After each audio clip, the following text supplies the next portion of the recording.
ኢትዮጵያ ልጆች ስሜ የማርያም ሰለሞን ይባላል።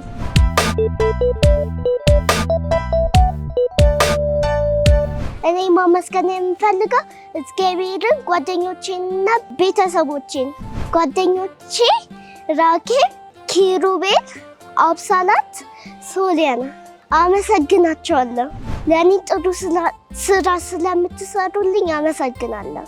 የአባቴ ስም ሰለሞን፣ የእናቴ ስም ሳራ፣ የእህቴ ስም ደግሞ አፎሚያ። እነሱን ማመስገን የምፈልገው ደግሞ ጥሩ ስራ ስለሚሰሩልኝ፣ ማታ ተነስቶ ለእኔ ቆንጆ ምግብ ስለሚሰሩልኝ በጣም አመሰግናቸዋለሁ። ቤተሰቦቼ ኑሩልኝ። ሰላም ኢትዮጵያ ልጆች፣ ስሜ ራኬብ ይስሐቅ ይባላል።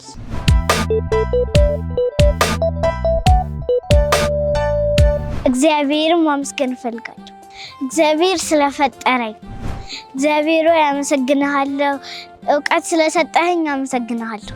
ሰላም የኢትዮጵያ ልጆች፣ ስሜ ኪሩቤል ይባላል።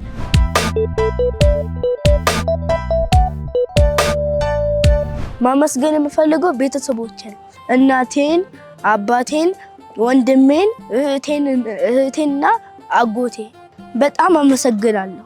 እነሱ ሁሉም የትምህርት ቤት እቃ ሁሉ አድርጉ ሲባሉ እነሱ ስለሚሞሉልን እና እነሱ ሰርተው ሳይደክማቸው ወደ ትምህርት ቤት ምግብ ስለሚሰሩልን እና አመሰግናቸዋለሁ። ቤተሰቦቼ በጣም አመሰግናቸዋለሁ። ሰላም ኢትዮጵያ ልጆች፣ ስሜ ዲናሸት ይባላል።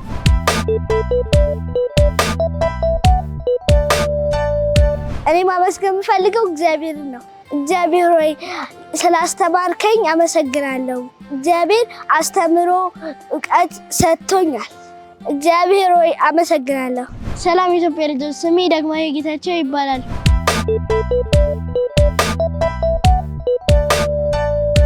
ማመስገን ፈልገው እግዚአብሔርና ቤተሰቦቼ።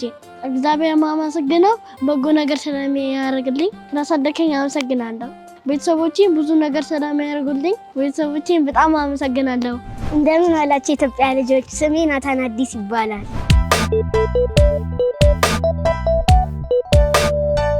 ማመስገን የምፈልገው ወላጆቼንና ወንድም እህቶቼን። የወንድሜ ስም አቢሜሌክ፣ የአባቴ ስም አዲስ፣ የእናቴ ስም ሀና። ሁላችንም አመሰግናቸዋለሁ። እግዚአብሔር ስላሳደገኝ አመሰግናለሁ። እወዳቸዋለሁ።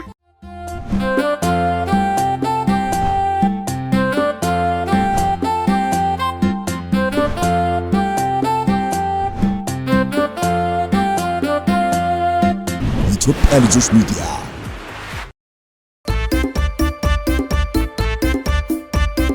ጎበዝ ልጅ ለእውቀት ቸኮል ራቅ ራቅ ከተንኮል። ጎበዝ ልጅ ለንባብ ቸኮል ራቅ ራቅ ከተንኮል። ጎበዝ ልጅ ለይቅርታ ቸኮል ራቅ ራቅ ከተንኮል። ጎበዝ ልጅ ለምስጋና ቸኮል ራቅ ራቅ ከተንኮል። ጎበዝ ልጅ ለእውቀት ቸኮል ራቅ ራቅ ከተንኮል። ጎበዝ ልጅ ለንባብ ቸኮል ራቅ ራቅ ከተንኮል። ጎበዝ ልጅ ለይቅርታ ቸኮል ራቅ ራቅ ከተንኮል። ጎበዝ ልጅ ለምስጋና ቸኮል ራቅ ራቅ ከተንኮል። በሉ ሲንኳኳ በሉ ሲንኳኳ። ማነው ጎበዝ ማነው? ጎበዙማ የኔ ልጅ ነው። ኳ በሩ ሲንኳኳ በሩ ሲንኳኳ። ማናት ጎበዝ ማናት? ጎበዟማ የኔ ልጅ ናት። ኳ በሩ ሲንኳኳ በሩ ሲንኳኳ። ማነው ጎበዝ ማነው? ጎበዙማ የኔ ልጅ ነው። ኳ በሩ ሲንኳኳ በሩ ሲንኳኳ። ማናት ጎበዝ ማናት? ጎበዟማ የኔ ልጅ ናት። አንተ ጎበዝ ተነሳ ተማር፣ አንተ ጎበዝ ተነሳ ተማር። እንዴት በላ በወተት በማር። አንቺ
የኢትዮጵያ ልጆች የዩቲዩብ ገጽን ሰብስክራይብ ያድርጉ። አለቃ ገብረሃና ይምጡ እንደገና አለቃ ገብረሃና ይምጡ እንደገና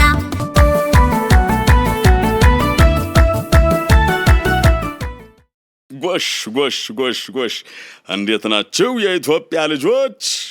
ትምህርቱስ እንዴት ነው? በጣም ጥሩ። እንግዲህ ዛሬ ልጆች የምነግራችሁ ታሪክ በጣም አስተማሪ ሆነ የአንድ ቤተሰብ ታሪክ ይሆናል። እዚህ ቤት ውስጥ ቤተሰቡን የሚወድ አንድ አባት ነበረ። ሆኖም ግን ጠዋት ለስራ እንደወጣ ቤቱ የሚመለሰው ሁሉ ጊዜም ቢሆን አምሽቶ ነበር። እናም ልጆችዬ ከገዛ ልጁ ጋር እምብዛም የመገናኘት እድልም አልነበረው። ማታ ቤቱ የሚደርሰው ልጁ ከተኛ በኋላ ነበር። ጠዋትም ታዲያ በማለዳ የልጁ አይን ሳይገለጥ ቤቱን ለቆ ይወጣል። ይገርማችኋል ልጆችዬ፣ አባትየው ስራ የሚበዛበት አይነት ሰው ነው። ለቤተሰቡ ሲል ቤተሰቡን ርቆ ይውላል። ለቤተሰቡ ሲል ደጁ ላይ ይመለሳል። ስራው ፋታ አይሰጠውም። ልፋት ሁሉ በፍቅር ነው። ድካሙን ቆጥሮ አያውቅም። ይህ አባት ታዲያ ልጆችዬ ያለውን ሁሉ ለቤቱ ይሰጣል፣ ለራሱ ያጎደለበት እንጂ በእርግጥም ለቤቱ ያጎደለው ነገር እንደሌለ ይሰማዋል። ሆነና ታዲያ ልጆችዬ ቤተሰቡን እርግፍ አርጎ ስራ ማለቱ ግን ልክ ነው ወይ ይቱል ይሆናል። አሁን እናንተ ብልሆቹ የኢትዮጵያ ልጆች ትክክለኛ ጥያቄን አነሳችሁት። እነሆ አንድ ቀን እንዲሆንላችሁ እላችኋለሁ።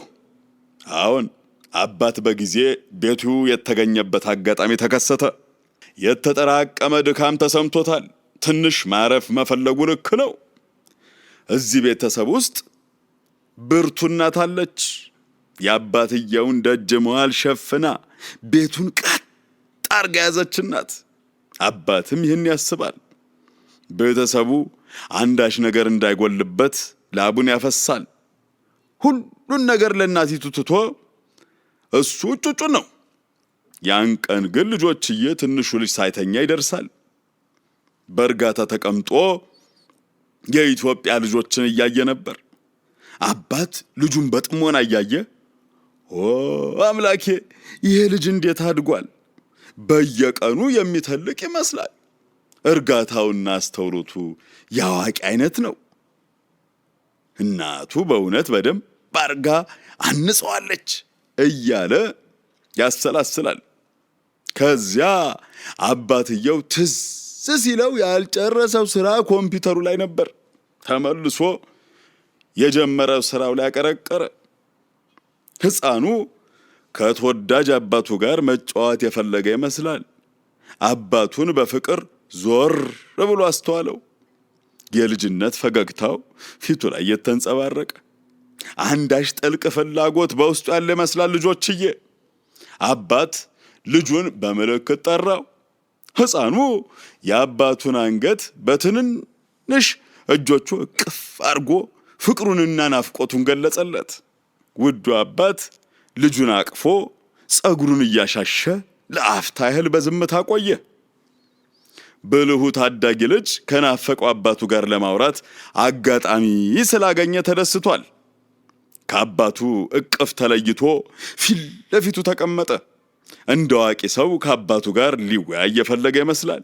ይገርማችኋል ልጆችዬ፣ አባት የልጁን አካላዊ እድገት እንጂ አእምሮአዊ ብስለቱን ለመረዳት አጋጣሚ አልነበረውም። አሁንም እንደ ትንሽነቱ ጥቂት ደቂቃዎችን ቆየና ጥያቄዎችን ሰነዘረ። ትምህርት እንዴት ነው የኔ ልጅ? አባቴ በጣም ጥሩ ነው። ውጤቴን ካየህልኝ ግን ቆይተሃል እኮ አለው። እናትህ ካየችልህ በቂ ነው ብዬ ነው፣ እሷም ትነግረኛለች። አንተም ብታይልኝ ወድ ነበር አባቴ አለው። በዚህ ጊዜ ያን ለማድረግ ጊዜ አልነበረውምና በርቀትም ቢሆን ያውቃልና በውይይታቸው መሃል የተለመደ አባታዊ ጥያቄና ምክሮችን ሰነዘረ። አየህ ልጄ፣ ጊዜ ሰጥተህ በደንብ ማጥናት አለብህ። አዎ ውድ አባቴ፣ ሰነፍ እንዳልሆን ከገምታለሁ። ስለ ውጤቱ አላወክም እንዴ? ሰምቻለሁ። ዋናው ያንተ መበርታት ነው ልጄ። በደንብ መማር አለብህ። ትምህርት የፍላጎት መድረሻ መንገድ፣ የሰው ልጅ የብቻው ነፃነት ነው እያለ አባታዊ ምክሩን ከለገሰ በኋላ የራሱም ድካምንም አክሎ ገለጸለት። አየህ ልጄ፣ እኔ በማለዳ ወጥቼ በምሽት የምገባው ለእናንተ ስል ነው። አንተ ልጄ የፈለግከው እንዳታጣና የወደፊት ሕይወት እንዲቃና ቀኑ ሙሉ ስደክም ውላለሁ። አንተ በትምህርት ብትሰንፍ ይከፋኛል። ይገባሃል አይደል ልጄ ሲል ጠየቀው። አንገቱን በአዎንታ እየነቀነቀ አዎ አባቴ በደንብ ይገባኛል ሲል በትህትና መለሰ። መልካም፣ በጥሩ ሁኔታ ካለፍክ ደግሞ ያው ሽልማት ይኖርሃል ከማለቱ ልጁ ፈጠን አለና ውጤቴን ላሳይህ አለው። ኦ ደስ ይለኝ ነበር፣ ሆኖም ግን አሁን ደክሞኛል፣ አየህ ሌላ ጊዜ ያለው ብሎ ልጆች የጀመረውን ስራ እንኳን ሳይጨራርስ ክድንድን አረገና ተነስቶ ሲሄድ ልጁ ግን በውስጡ ቅር እያለው አባቱን ማስቸገርም አልፈለገም። ቢያይለት በርግጥ ደስ ይለው ነበር። በቃ እንግዲህ ዋናው ጥሩ ውጤት ማግኘት ነው። አሁን በል በመኝታ ክፍል ውስጥ ግባና ተኛ፣ ትንሽ አጥናና ተኛ አለው። ታዛዡ ልጅ የአባቱን ቃል አክብሮ ተነሳ። በእውነት ልጆች እየቀረ እንዳለ ያስታውቃል።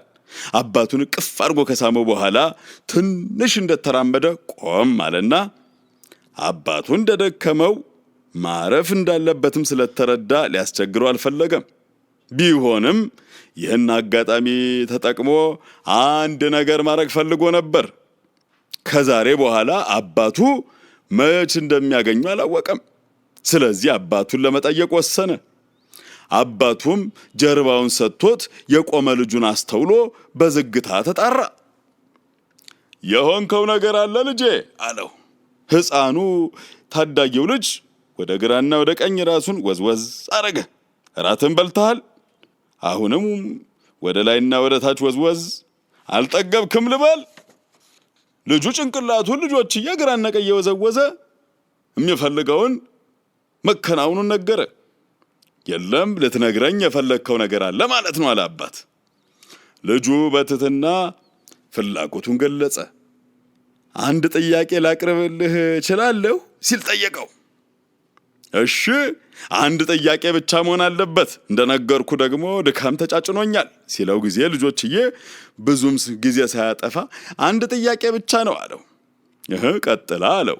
ለአፍታ ያህል እንግዲህ የአባቱን ቃል አሰላሰለና አባቴ እኔ እረፍት ያለኝ ሰው አይደለሁም፣ ለአንተ ስል ቀኑ ሙሉ ለፋለው፣ ትርፍ ስራ የምሰራው ፍላጎትህን ለማሟላት ነው ያለኝ እያለ አባቱ አንድ ጥያቄ ፈቅዶለት ሲጠብቅ ያ ታዳጊ ልጅ በዝምታ ተውጦ በመቆየቱ በድጋሚ አስታወሰው። አንድ ጥያቄ አለኝ ብለህ ነበር እኮ ልጄ አለው። አሁን አባቴ አንድ ስራ ስትሰራ ምን ያህል ይከፍሉሃል አለው። አለ አባት በልጁ ጥያቄ ተገርሞ። ለአንድ ሰዓት ስራ የምታገኘው ስንት ብር ነው እያልከኝ ነው አለው። የጥያቄው መንፈስ አልገባውም። በእውነት የማይጠቅም የልጅ ወሬ አድርጎ ቆጠረበት። ለአንተ ምን ይጠቅመሃል? ይሄ አንተን የሚያሳስብ ጉዳይ አይደለም። አንተ መጠየቅ ያለብህ የሚያስፈልግህን ጉዳይ ብቻ ነው ሲለው ስላስፈለገኝ እኮ ነው አባቴ ብሎ መልሶ ልጆችዬ ወተወተው። ከዚህ በኋላ አባት ማን ነው ጠይቅ ያለህ ብሎ እንደመቆጣት ሲል ማንም አላለኝም አባቴ፣ እና ምን አስጨንቆ ነው ማወቅ የፈለግከው? ባውቅ ደስ ይለኛል፣ መንገር ካልፈለግክ ግን አላስቸግርህም አለው። ከዛ ልጆችዬ አባትየው ግራ ተጋባና አገጩን እያሻሸ አይኑን ወለሉ ላይ ተክሎ ማሰላሰል ያዘ። በሕፃንነቱ የሚያውቀው ልጁ በብዙ ተለውጦበታል። ማደጉን ሳያስተውል በጣም እንዳደገ ተሰማው። የሚናገረው እንደ ትልቅ ልጅ ሆኗል። በሁኔታው እየተገረመ የፈለገውን ነግሮ ሊገላገለው አሰበ። ከዛ ማወቅ የፈለክበትን ምክንያት ባልረዳም ጥያቄህን ልመልስልህ። በአንድ ሰዓት ስራ ምን ያህል ይከፈልሃል ነው ያልከኝ? አዎ በሰዓት 75 ብር ይከፍሉኛል ከማለቱ ልጆችዬ ደስ አለው። ፊቱ ፈካና አባቴ ስለነገርከኝ አመሰግናለሁ። አሁን አንድ ጥያቄ ግን ይቀረኛል አለው። ቀጥሎ ደግሞ በወር ስንት ታገኛለህ ልትለኝ እንዳይሆን። ለመሆኑ ማን ነው የአባትህን ደሞዝ አጣርተህ ንገረኝ አለህ አለው። እሺ ሌላው ጥያቄ ምንድን ነው? ሌላ እድል ግን አልሰጥህም አለ አባት። ቶሎ መተኛት ፈልጓል። ልጆችዬ ግን ያልጠበቀውን ጥያቄ ልጁ አስከተለ። 25 ብር ልታበድረኝ ትችላለህ አባ አለው። በዚህ ጊዜ አባት ያላሰበው ነገር ሲሆንበት አይኖቹ በግርምትና በቁጣ አይነት ቦግ ብለው ተከፈቱና 25 ብር እኮ ምን ሊያደርግልህ? በከረሜላና በብስኩት ለማጥፋት። አባት በልጁ ጥያቄ በእውነት የተደሰተ አይመስልም። ልጆች መሰረታዊ ነገር አይጉደል እንጂ የዚህን አይነት ፍላጎት ትርፍ ነው ብሎ ያስባል። ሕፃን ልጁ ፍራንክ ለመያዝ ስላልደረሰ አጉል ነገር የለመደ መሰለው። በዚህ ጉዳይ ከእናቱ ጋር ለመነጋገር በመወሰን ቆጣ ብሎ ገሰጸው። ይኸውልህ የምትፈልገውን ትጠይቃለህ እንጂ ምክንያቱ ላልታወቀ ነገር ገንዘብ ስጡኝ ማለት የለብህም። አሁን በልሂድና ተኛ በማለት ጣቱን ወደ መኝታ ቤት እየጠቆመ ተቆጣው። ሕፃኑ ቅሬታውን ውጦ ትንንሽ እጆቹን በሰላምታ በማውለብለብ በዝግታ ወደ መኝታው ቤት መሄድ ጀመረ። ይሁንና አባት መተኛት አልቻለም። ከራሱ ጋር ሙግት ይዟል። የልጁ ሁኔታ ተለይቶበታል። ከጠበቀው በላይ ለውጥ ስላየበት ተገርሟል። በጥያቄውም አልተደሰተም። እንደገናም ሆዱ ተላወሰ። ማንኛውም አባት የልጁን ፍላጎት ልጆችዬ ማሟላት ካልቻለ የሚሰማው ቅሬታ ይኖራል። አቅም ሳይፈቅድ ቀርቶ አይሆንም አይቻልም ካለ በኋላ ሐዘን ቢሰማውም አይገርምም። የልጁን ጥያቄ አለማሟላት ይከብዳል። እውነት ነው፣ ልጄ ባላሰብኩት ሁኔታ አድጎብኛል። ማለዳ ወጥቼ በጨለማ ስለምገባ ለውጡን ማየት አልቻልኩም። ግን ስለምንድን ነው 25 ብር የጠየቀኝ? የትምህርት ቤት ጉዳይ ከሆነ እናቱ ነበረች የምትነግረኝ። አሁን ታዲያ እያለ ለብቻው ካሰላሰለ በኋላ ምክንያቱን የማወቅ ፍላጎት አደረበት። ለማረጋገጥ ስለፈለገም ወደ ልጁ መኝታ ቤት ተመልሶ ሄደ። በር ላይ ሲደርስ ልጆችዬ በዝግታ አንኳኳና ወደ ውስጥ ሲገባ ልጁ መጽሐፍ በማንበብ ላይ ነበር። የአባቱን መምጣት ሲያይ በፈገግታ እንደተሞላ ብድግ ብሎ አባቱን በአክብሮት ተቀበለው። አልተኛህም እንዴ? ጥናቴን ከጨረስኩ በኋላ ከመተኛቴ በፊት ጥሩ የተረት መጽሐፎች እኮ አነባለሁ። ጥሩ ነው ካለ በኋላ የልጁን አልጋና ዕቃዎቹን በአይኑ ሲማማትር ሁሉም ነገር በስርዓት ተቀምጦ በማየቱ ደነቀው። ከመሸ በኋላ ደርሶ ልጁን በተኛበት ሳይስም ባያድርም እንደ ዛሬ ግን በእውነት በአስተውሎት ክፍሉን አይቶ አያውቅም ነበር። ሁሉም ነገር ጥሩ ይመስላል። የጠየከኝን ለመስጠት ምክንያትህን ማወቅ ይኖርብኛል ከማለቱ ልጆችዬ ልጁ ፈጠን ብሎ ለመንገር ዝግጁ ነኝ አባቴ አለው። ለምንድን ነው 25 ብር የፈለግከው? እኔ ያለኝ 50 ብር ብቻ ስለሆነ ነው በማለት ያስቀመጣትን አሳየው። 1 ባለ 10 ብር፣ 3 ባለ 5 ብር ኖቶችና በርካታ ባለ ብር ሳንቲሞች ዘረገፋቸው። በመገረም ገንዘቡን ካስተዋለ በኋላ ምንድን ነው የሁሉ ገንዘብ ከየትስ አመጣኸው ብሎ አባት ጠየቀ። በተለያየ ጊዜ ሰጣችሁኝን አጠራቅሜ ነው። መቆጠብ ጥሩ ነው፣ ግን ለምንድን ነው 25 ብር የጠየቅኩ? 75 ብር እንዲሆንልኝ ነው። ጥሩ፣ በ75 ብር ምን ልታደርግ አቀድክ? ለአንተ ልከፍል ፈልጌ ነው። ለእኔ 75 ብር የምትከፍለኝ እኮ ለምን አለው በመደነቅ። መገረሙ ይበልጥ እየታየበት ያንተ የአንድ ሰዓት ደሞዜ 75 ብር ነው አላልከኝም? ብያለሁ። የአንድ ሰዓት ደሞዝህን እኔ ልክፈልህ እኮ ለምን አለ አባትየው። 1 ሰዓት ከኔ ጋር እንድትቆይልኝ። አዎ ልጆች፣ የዚህ ብልህ ልጅ መልስ አባቱን አስደነገጠው። እንደው ልጆች እየመለበላችሁ በድንጋጤ አይኑ በጋርቡ ከፈተና አንገቱን በጸጸት ወዘወዘ። ቀስ ብሎ በጉልበቱ በርከካለና ልጁን ጭምቅ አርጎ አቀፈው። የልጁን ጸጉር እያሻሸ በልቡ ከራሱ ጋር ያወራ ጀመር። ለካስ ለቤተሰቤ ስል ከቤተሰብ ርቅ ያለው ፍላጎታቸውን ለማሟላት ሲባል ያጎደልኩት ትልቅ ነገር አለ። ለካስ ልጄን እናቱን አሁን እንደሚፈልጉኝ አልሆንኩላቸው። ሆዱን እንጂ መንፈሱን አላጠገብኩትም። አባትነት ይርቆታል፣ ምክንያቱም በቂ ጊዜ አልሰጠውትም እያለ እንባ ሁሉ መጣበት። ልጁን እንዳቀፈ አይኖቹን ጠራረገ። ከዚህ በኋላ ለልጁ በቂ ጊዜ መስጠት እንዳለበት የልጁ ሁኔታ ጥሩ ትምህርት ሰጠው ይባላል። ይህ እንግዲህ ልጆችዬ ለእናንተ ለልጆች ብቻም ሳይሆን ለቤተሰቦቻችሁም ጭምር ትልቅ ትምህርት የሚሰጥ ታሪክ ነው። አሁን እንደ ሁልጊዜው ለወላጆቻችሁ የምትታዘዙ፣ እርስ በርሳችሁ የምትተጋገዙ፣ የኢትዮጵያ ሀገራችሁን የምትወዱ የኢትዮጵያ ልጆች ትሆኑ ዘንድ ፈጣሪ ይርዳችሁ። በቀጣይ ደግሞ በሌላ ጣፋጭና አስተማሪ የሆነ ታሪክ እመለሳለሁ። እስከዛው ደህና ቆዩልኝ የኢትዮጵያ ልጆች። አለቃ ገብረሃና ይምጡ እንደገና፣ አለቃ ገብረሃና ይምጡ እንደገና።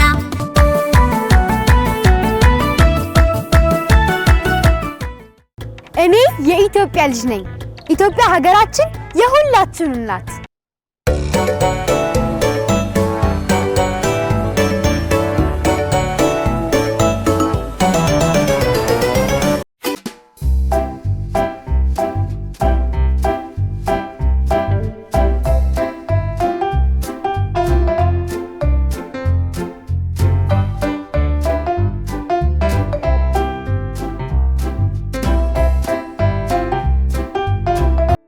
ሰማያዊው ቀበሮ።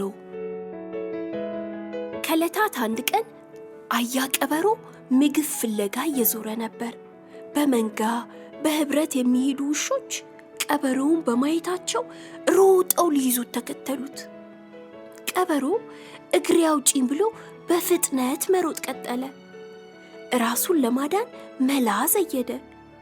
አንድም ጊዜ ሳይቆም ከመኖሪያ ቤቶቹ አካባቢ ከሚገኙ ልዩ ልዩ ቀለማት የተሞላባቸው የቀለም ገንዳዎች ውስጥ በአንዱ ዘሎ ገባ።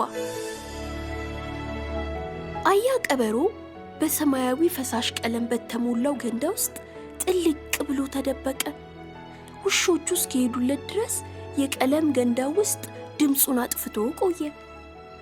ውሾቹ ፈልገው ሲያጡት ወደ መንደራቸው ተመለሱ። ጎሽ፣ በሚገባም ልጫቸዋለሁ በማለት ከሰማያዊው የቀለም ገንዳ ውስጥ ወጣ። ቀበሮ ከገንዳው ሲወጣ ሰውነቱ ሁሉ በሰማያዊ ቀለም ተቀልሞ ሌላ የዱር አውሬ መስሎ ነበር። መልኩ መለዋወጡ ያልገባው ቀበሮ እየሮጠ ወደ ዱር ሄደ። ቀበሮ በዱር እንስሳቱ ጫካ ውስጥ ሲጓዝ በየመንገዱ ያዩት የዱር እንስሳቶች በሙሉ አይተውት የማያውቁት አውሬ የመጣ መስሏቸው ደንብረው ይሸሹት ጀመር። ምን አይነት የማይታወቅ አውሬ መጣብን? ደሞ እኮ ሰማያዊ ቀለም ያለው ይላሉ፣ ሰማያዊ ቀለም አይተው ስለማያውቁ።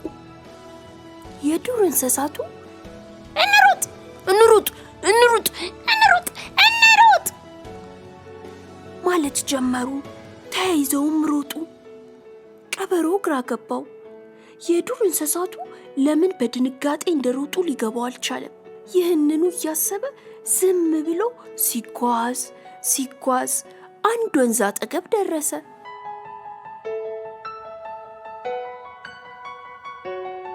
ቀበሮ ከወንዙ ውሃ ሊጠጣ ጎንበስ ሲል የራሱን መልክ በውሃ ውስጥ ተመለከተ። መልኩን በውሃ ውስጥ ተንጸባርቆ ሲመለከት ሰውነቱ በሰማያዊ ቀለም በመነከሩ ቆዳው ወደ ሰማያዊ መለወጡን ተረዳ። ይህንን ጊዜ አዲስ ዘዴ መጣለት።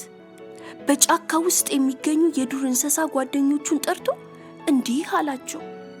እኔ የአምላክ መልእክተኛ ነኝ። እኔ የእናንተ ንጉሥ ነኝ። አይዟችሁ፣ እንዳትፈሩኝ። ከዛ ቀን በኋላ የጫካው ንጉሥ ተብሎ የዱር እንስሳቱ እንደ ንጉሳቸው ይንከባከቡት ጀመር። በጫካው የሚኖሩ አንበሳዎች ሳይቀሩ እየተንከባከቡት ልክ እንደ ጫካ ንጉሥ በደስታ ሲኖር የተወሰኑ ጊዜያት ተቆጠሩ። ሰማያዊው ቀበሮ በአማረው የጫካ መስክ ውስጥ ሁለት አንበሶች ከግራና ቀኝ ሆነው ሲያራግቡለት በድንገት በአካባቢው ሲያልፉ የነበሩ ቀበሮች በመንጋ ጮሁ። ቀበሮ ሳይታወቀው ከተንጋለለበት የንጉሥ አልጋ ተነስቶ ቀበሮዎቹ የሚያወጡት ድምጾች ውብ መሆኑን መናገሩ በሌሎች እንስሳት በጥርጣሬ እንዲታይ ያደረገው። ቀበሮ እንዴት ያለ ውብ ሙዚቃ ነው! ይሰማችኋል? የእነዚህ የእንስሳት ቆንጆ ዜማ በማለት ሳይታወቀው እሱም ልክ እንደ ቀበሮዎቹ አንገቱን ወደ ላይ ቀስሮ እንደ ቀበሮ ሲጮህ የዱር እንስሳቱ ይሄ ቀበሮ ምን እንደሆነ ገባቸው። ድሮም በጥርጣሬ የሚያየው ትልቁ አንበሳ ሰማያዊውን አታላይ ቀበሮ አንገቱን ጨምድዶ በኃይል አርቆ ወረወረው። ልጆች፣ ውሸት ረጅም ጉዞን አያስኬድም። ስለዚህ እንዳትዋሹ።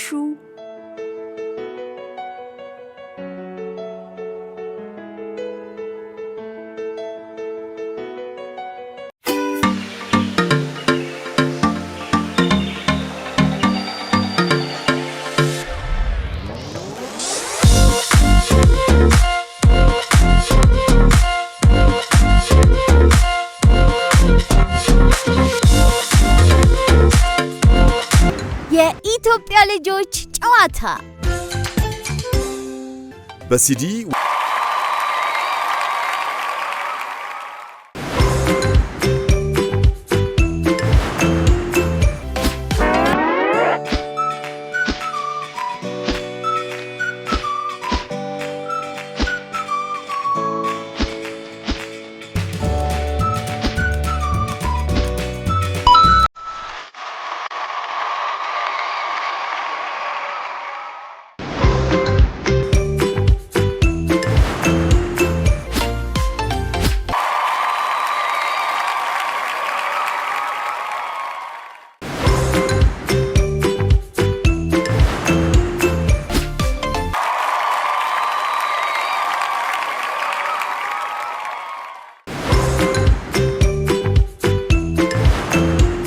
ኳስ አንጥሮ ማስገባት አጫዋቱ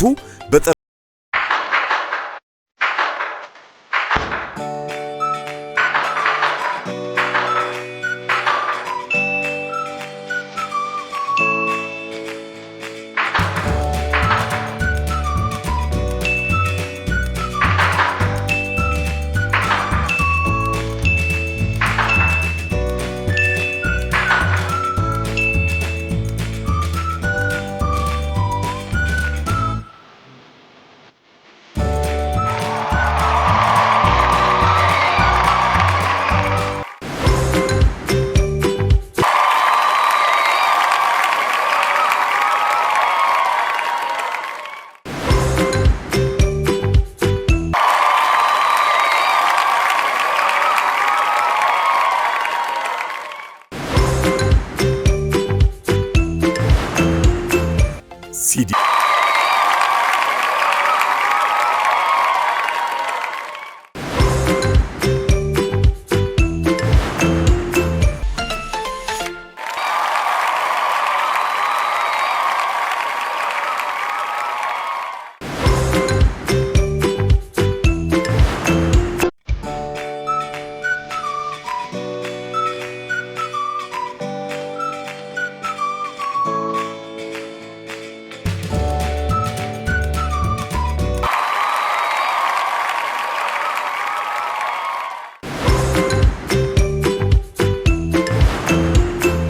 በማንኪያ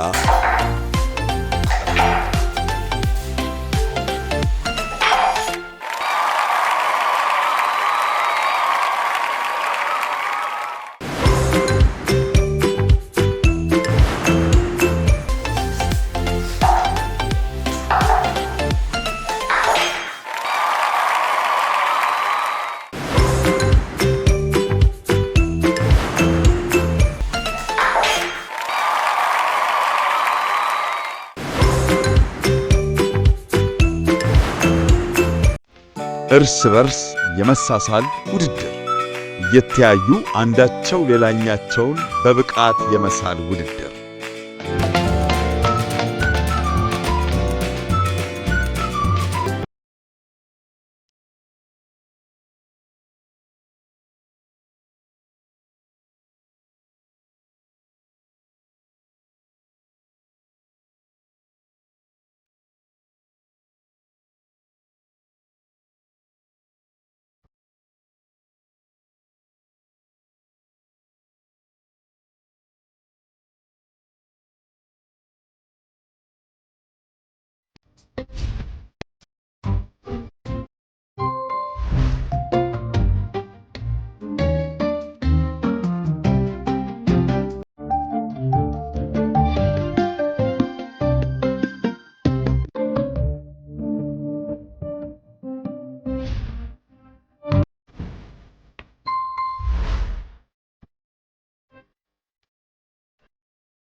የኢትዮጵያ ልጆች ጨዋታ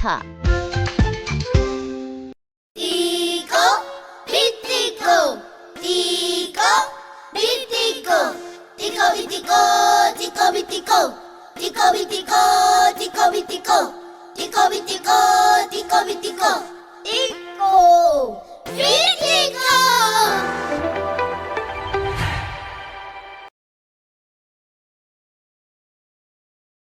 ኧረ ቢጢቆዬ እኛ ክፍል ግን ገብተሽ ስትማሪ በቃ አንደኛ አይደለሽ እንዴ? እና ተመቸ ጢቆዬ? እንደ ሌላም ጊዜ እንደዚህ ቀላቅለው ቢያስተምሩን ግን ደስ ነው የሚለኝ። ዛሬ እኮ ያስተማሪ ጥረት ስላለ ነው ጢቆዬ። የኛ አስተማሪ እኮ ስለቀረ እንዴ ገብቶኛል። እሱማ እንደዛ ነው። እስኪ አንድ ላይ ትምህርቱ ከሚያልፍ ግን ምንድነው ዝም ለትምህርት ቤት አስተማሪ የሚቀያየረው ጢቆዬ? አይገርምሽም ቢጢቆዬ? እናንተ ክፍል ራሱ ያለው የሂሳብ አስተማሪ ስንት ጊዜ ተለወጠ?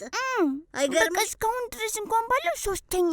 አይገርምም? አሁን እንግዲህ የመጨረሻ ሴሚስተር ላይ ራሱ ተኮኖ አስተማሪ ከተለወጠ ከባድ ነው። በጣም ጢቆዬ እንደሱ ግን መሆን የለበትም። በቃ አስተማሪ እንዲለቀብን አንፈልግም። ደግሞ እኔ ትምህርቱ በጣም የሚገባኝ በሱ ነበር። በጣም ጎበዝ አስተማሪ ነበር ጢቆዬ። እንዴ ኑር መምሬን የዛኔ ግጥሙን ከቴሌቪዥን ላይ እያዳመጥሽ እንደጋባሽው ነግረሽኝ እኮ ነበር፣ አስታውሳለሁ። ግን ቻው ሳይልሽ ነው ሄደው ጢቆዬ። ጢቆዬ ምን ቻው? በቃ እስኪ የትኛው አስተማሪ ነው ቻው ብሎ የሚያውቀው ጢቆዬ? ይመጣሉ ይሄዳሉ፣ ይመጣሉ ይሄዳሉ፣ ይመጣሉ። ምንም እኮ አስተማሪ ደግሞ በአንቺ ተቃራኒ ደግሞ የእናንተ አስተማሪ ቆይቶ የእኛ አስተማሪ ብትሄድ ነው ደስ የሚለኝ ቢጢቆዬ።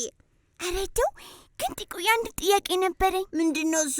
ጥያቄ በጣም እየጠየቀች ነበረ። አዎ አይቻለሁ። እና ከዚያ ሁላ ጥያቄ አንተ አንዱን እንኳን አታውቅም አትመልሰው? ኧረ ቢጢቆዬ ባይክ እቺን አታውጣም ዛጣውቀ እንዴ ቢጢቆዬ፣ ሁሉንም ጥያቄ የጠየቀችውን እያንዳንዱን አሁን ብትጠይቅኝ እመልስልሻለሁ። አዎና ጢቆ ምንድን ነው? ከመቼ ጀምሮ ነው እንደዚህ አይነት ልጅ ሆንከው? እንዴ ቢጢቆዬ አልመልስም። ባለፈው እኮ ስነግርሽ በደንብ አልሰማሽኝም። አንተ እየቀደምክ ሁሉንም ጥያቄ እየመለስክ ብላ ክስ ታረገኛለች። ታዲያ አስተማሪያችን ናታ። ጥያቄውን ስላወቀው አይደለም፣ ሁሉ ጊዜ ቲቸርን ይልመልስ እያልኩ እጅ ሳወጣ ሌሎቹ አወጡም። ከዛ ለሌሎቹ እድል እሺ ሰጥታ ተመልሳ እኔን መልስ ትለኛለች ስል ሁሉም ሳወጣ እኔ ብቻ አውጥቼ ራሱ እድል አትሰጠኝም።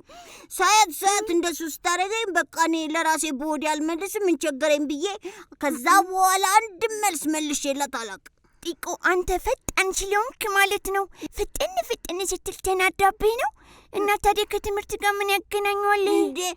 ምን ብትል ጥሩ ነው? ጥያቄውን አውቀው እጅ ስታወጣ ዝም ትለኛለች። ከዛ ለአባቴ ነገርኩት። አባቴ መጣና ለምንድን ነው እንደሱ ድል ማትሰጪው ምናምን ሲላት በጣም እሱ ይፈጥናል፣ ሌሎቹ ደግሞ በጣም የዘገዩ ስለሆነ ትንሽ እሱ እንዲረጋጋ አድርጉት ብላ ትሎ መሰለሽ። ምን ያገናኘዋል? እንደውም አባቴ ትምህርት ቤት መለወጥ አለብኝ ሲል ነበር። ግን እኮ ጎበዝ ተማሪ እንደዚህ ፈጣን ልጅ ሲኖር ማለት ነው ጢቆዬ፣ ሁሌ እናት የምትለው ለምሳሌ የቤትስራውን ቶሎ ከጨረሰ የሆነ ነገር የክፍል ስራም ቶሎ ከስር ስጨርስ ትናደዳለች እኮ። ስትጨርስ አሁን እሷ ብልጥ ብትሆን ማለት ነው ምን ታረግ ነበር? እናቴ እንደምትለው እሺ ለአንተ የሆነ አክቲቪቲ መስጠት፣ በቃ የሆነ አንተን ቢዚ የሚያደርግ ነገር እንዴት? ለምሳሌ መደመር፣ መቀነስ፣ ሰፋ ያለ ጥያቄ። አንተ እኮ በጣም ብዙ ስለምታነብ በጣም እውቀቱ ብዙ ስላለ ቶሎ ስለምትመልሰው ጥቆይ አንድ ቀለታ እሺ ሌላ ተማሪ እንኳን ላስረዳ አልኳት። ጭራሽ የኔ ስራው ማርያም ምናምን ብላ አትለኝም። ከዛ በኋላ እኔ ግን እንደሱ እንዴት አስተማሪ እንደዚህ አይነት ነገር ካፉ ያወጣል ብዬ ታዘብኳትና ብትቆይ አንድም ነገር መመለስ አቆምኩኝ። እሷ ስታወራ ግን ሁሉንም አውቀዋለሁ፣ የምትናገረውን አውቀዋለሁ፣ የምጽፈውን አውቀዋለሁ። በሆዴ ለራሴ ለጢቆ መልስለታለሁ። ጢቆ ምንድን ነበር መልሱ ስለው ይነግረኛል። በቃ ቅድም ያ ሁላ ጥያቄ ስጠይቅ በተለይ አንድ ጥያቄ እኔ ብቻ ነው ያስተማርኩት ሚመልስ የለም ስትል ሁሉም ጸጥ ሲል አንተም አውቀህ ነው ጸጥ ያልከው። ለካ ባወጣም አትመርጠውም፣ እጄን እሺ አትልም፣ አትወደውም መሰለኝ ጣቴን። ወይ እንጨት ነገር አሰርቼ ብቅ እያደረኩ ላውጣ መሰለኝ። ግን ጢቆ እኛ ክፍል አሁን ዱቼ ያለ ዱቼ በጣም ፈጣን ነው እንዳንተ እንዴ። ያውቃለሁ ራሱ ስንጠያየቅ ራሱ እንዳለ በቃ እኔና እሱ እኮ ጎበዝ ጓደኛሞች ነበር። እና ታዲያ አሁን ሄደው ያልኩ አስተማሪያችን ማለት ነው በጣም ነው የሚወደው ጎበዝ ስለሆነ። ምን ያደርግለታል? ታዲያ ግን ፍጥን ስለሚልበት ለሱ ትንሽ ጥያቄ ራሱ ጠንከር ያለ ይሰጠዋል። መስራት የሚችለው የሚመጥነው ማለት ነው። እሱ ጥያቄውን ለመመለስ እንትን ሲታገል ስራ ይሰጠዋል። ለምሳሌ ወረቀት ተሰርቶ ከሆነ ደብተር የሚሰጥ ከሆነ አስተማሪ ሰብስብ ይለዋል። ስራ ይሰጠዋል። እንደዚህ አድርግ ሲለው በቃ እንደዛ እያደረገ ታድሎ ግን ዱቼ የበለጠ ጎበዝ ነው እየሆነ ነው የሚሄደው ማለት ነው። አስተማሪዎቻችን ግን ብልህ መሆን አለባቸው።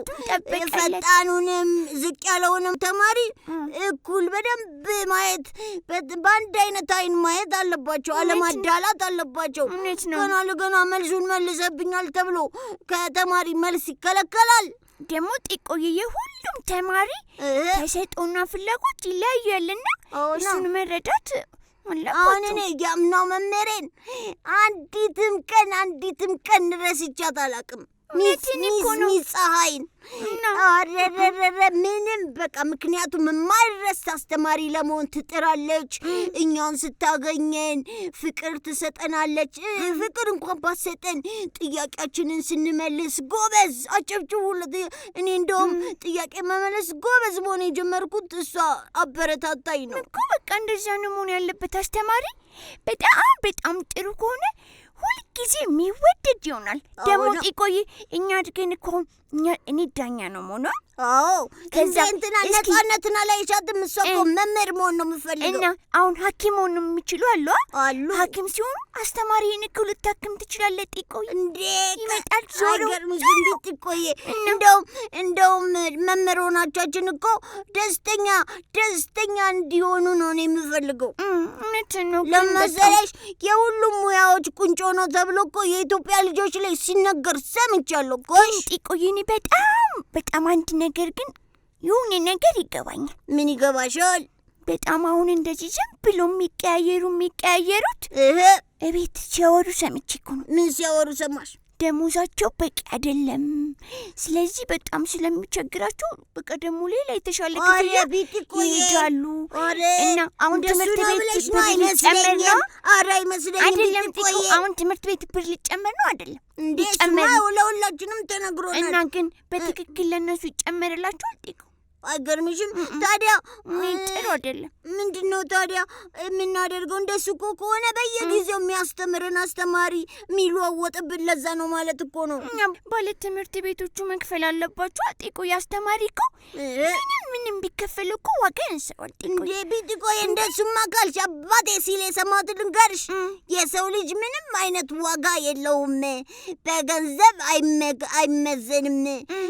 የሰው ልጅ ጭንቅላት ራሱን የቻለ ክፍያ የሌለው ትልቅ ተቋም ነው ሲል ሰምቼዋለሁ። እውነት ነው። ግን ደግሞ ኑሮ ከባድ ነው የተባለ አይደል እንዴ? እየሰማን አይደል? እነማዬ ራሱ እንዴት እንደሚቸገሩ ገበያ ሲወጡ። ጢቆዬ ድሮ ኧረ ብሶት አረግ ነው ዛሬ ግብጭ። ቆይ አይደለም ጢቆዬ ድሮ አሁን ሽንኩርት ሲላጥ ያስለቅሳል። አሁን ኑሮ ነው የሚያስለቅሰው። ጢቆይ ድንቹ የሚያስለቅሳል ካሮቱ። ቢጢቆይ ድሮ ካሮት የሚበላው ለዓይነ ጥራት ነበር። ተለወጠ እንዴ? አሁን ሽንኩርት ብቻ አይደለም የሚያስለቅሰው። ጨምረሻል ቢጢቆሻ፣ ጨምረሻል። ኑሮ ጭንቅላትሽ ላይ ወጥቶልሻል። ጢቆይ ትልቅ ሰው ተጫውተሻል። ለምን ትልቅ ሰው? በቤት አሁን ዓመት በዓል ምናምን ሲመጣ ሽንኩርት ሲገዛ እና በየቀኑ የምንበላው ምግብ ታውቂዋለሽ? እሰማለሁ። እናቴ ጽፋ ነው የምትሄደው። ጢቆይ እንዴት ሽንኩርት 60 ብር ምናምን የሚላይ አምና የገዛሁት ከዘንድሮ ጋር ተምታታ ሲሉ እየሰማሽ? እኔማ በቃ እናቴ ለምን አንተክልም አልኳት። እንዴ እውነትሽ ነው? አንዳንድ ነገር እንትካል እንዴ? ቃሪያ፣ ቲማቲም ምናምን በእንትን አድርገን እኮ በላስቲክ ኮድ አድርገን እኮ አየር ላይ ራሱ መትከል እንችላለን። አሁን ብንተክል እስከ ክረምት ቃሪያ፣ ቲማቲም እንበላለና እንትን ሰላጣ ምናምን በቃ። ስለዚህ ራሳችሁን ሁላችሁም ቻሉ ብለን እንበል፣ አትግዙ እንበላችሁ። ያለችንም ቦታ መጠቀም አልጋ ስርም ቢሆን ጢቆይ ጫሜ ሁሉ ስር በስር ሲሆን ታየኝ። አልጋ ስሩን ለልማት አልጋ ስርን ለልማት ብላለች ቢጥቆሻ። አንቺ ግን ቢጥቆየ የፈለገ እንደው ኑሮ ቢወደድ ጣራ ላይ ለልማት ጣራ ላይ እንኳን ማንረግጠውን ቦታ እንዴት አድርገን ልናጭድረው ነው? ችግር የለም ጢቆይ እህሉ ካለ እንኳን ጣራ ላይ በቃ እንደሱ ከሆነ ጤፉን ጣራ ላይ፣ እውነት ነው። ስንዴውን መስኮት ላይ፣ እንትኑን ግድግዳ ላይ፣ አልጋ ስር ላይ ታደርገው፣ ሽንኩርዬን አልጋ ስር ድሮ እንዲደርቅላቸው ነበር አሉ አልጋ ስር ሽንኩርት የሚያደርጉት። እውነት ነው። የትርፍ ዕቃ ባሊ ምናምን ካለ ሰም ብሎ ቦታ ከሚስ ባንዱ ሽንኩርት ባንዱ ድንች ብላለች ቢትኮ። ሞክርና ነግራችኋለሁ። እንተክላለን እና የመሬት ቀን አላከበረ የመሬት ቀን መሬት ግን አታሳዝንም እንዴ? ችላናለች። ስንት አይነት መጥቶባት በጣም አታሳዝንሽም ቢትቆይ? አንዳንድ ጠንካራ ናት። ፈጣሪ ሲሰራ ጠንካራ አድርጎ ስለሰራት ነው። አሁን ሌሎቹ ፕላኔቶች ፕላኔት ማለት አላቃተኝም ቢትቆይ። እኔ ምን ፕላኔት ብኖር ነው ደስ የሚለኝ? ጁፒተር ላይ 3 ቀን ሙሉ ይኖረኛል ምናምን። እኔ በጣም መውዳት ማናት? ማርስ ናት? ሜርኩሪ? መሬት ነው የሚሻለሽ። እና መሬት ነው ጢቆይ መሬት። ስለዚህ መምህራኖቻችን የሚኖሩት መሬት ላይ ስለሆነ የመምህራኖቻችን ዕዳ አለብን። ምክንያቱም እነሱ ሁሉንም መንከባከብ አለብን። እነሱን ካላከበርን፣ ከነሱ ጋር ካልበረታን ወደፊት አገራችንን ትልቅ ሰው ሆነን ስንረከብ መልካም መምህር ካላቃናን ጭንቅላታችን አልሰማሽም አባቴ? የመምህራን ጸባይ ልጆቹ ይወርሳሉ። አሁን ቲቸር እንትናን ልጄ ውስጥ አየዋለሁ ሲሉ ሰምቼ ነበር። አሁና ብስጩ ሲሆን ልጆቹ ብስጩ ደስተኛ ሲሆንና በቃ ልክ እንደ ልጆች ንጹህ አሚሮነሮች ሲያዝናና ሲያስተምር ምናምን በቃ እንደኛ ነው ሁሉም። አይገርምሽም? እኔ ራሱ በቃ አሁን ከኛ ክፍል ሚስ እንትና ማንን ትመስላለች ብትይኝ በደንብ እነግርሻለሁ ከፈለግሽ።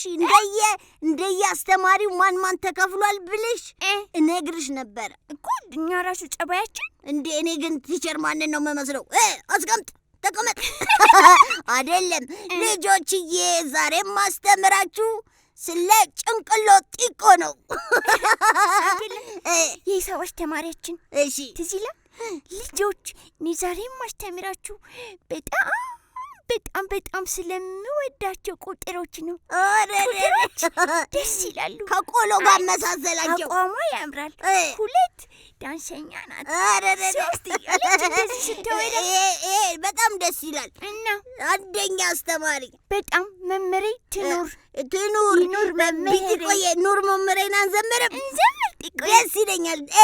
1 2 3 ኑር መምህሬ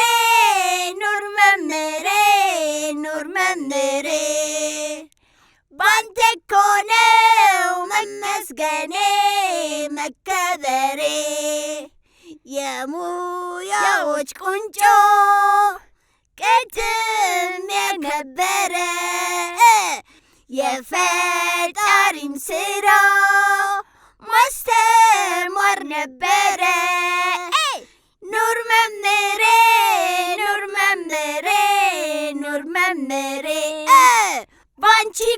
ነው መመስገኔ መከበሬ።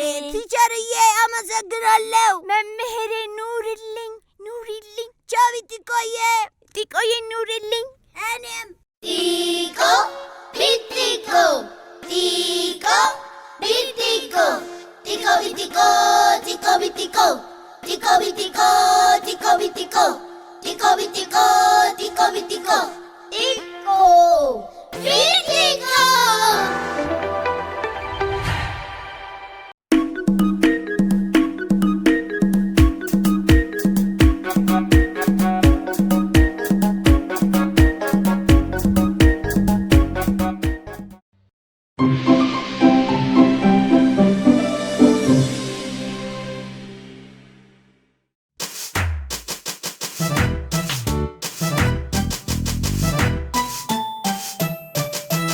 አውላጆሎ ባጆሪቶ ከጣራው ላይ ተጎልቶ በቀሸተን ፀሐያ ባጆሪዶ ይጮኋላ። አውላጆሎ ባጆሪቶ ከጣራው ላይ ተጎልቶ በቀሸተን ፀሐያ ባጆሪዶ ይጮኋላ። እንዴ ባቶሊቶ ይቺማ ላም ናት። አውላጆሎ ባጆሪቶ ከጣራው ላይ ተጎልቶ በቀሸተን ፀሐያ ባጆሪዶ ይጮኋላ። እንዴ ባቶሊቶ እቺማ ዳክዬ ናት። አውላጆሎ ባጆሪቶ ከጣራው ላይ ተጎልቶ በቀሸተን ፀሐያ ባጆሪዶ ይጮኋላ። እንዴ ባጆሪቶ ይሄማ በግ ነው። አውላጆሎ ባጆሪቶ ከጣራው ላይ ተጎልቶ በቀሸተን ፀሐያ ባጆሪዶ ይጮኋላ። እንዴ ባቶሊቶ እቺማ ድመት ናት። አውላጆሎ ባጆሪቶ ከጣራው ላይ ተጎልቶ በቀሸተን ፀሐያ ባጆሪዶ ይጮኋላ። እንዴ ባቶሊቶ ይሄማ ውሻ ነው። አውላጆሎ ባጆሪቶ ከጣራው ላይ ተጎልቶ በቀሸተን ፀሐያ ባጆሪዶ ይጮኋላ። እንዴ ባቶሊቶ እሱ እኮ ቀበሎ ነው። አውላጆሎ ባጆሪቶ ከጣራው ላይ ተጎልቶ በቀሸተን ፀሐያ ባጆሪዶ ይጮኋላ። ጎበዝ ባቶሊቶ፣ ይሄ የዶሮ ድምፅ ነው። ጎበዝ ባቶሊቶ፣ የዶሮ ድምፅ ተገኘ።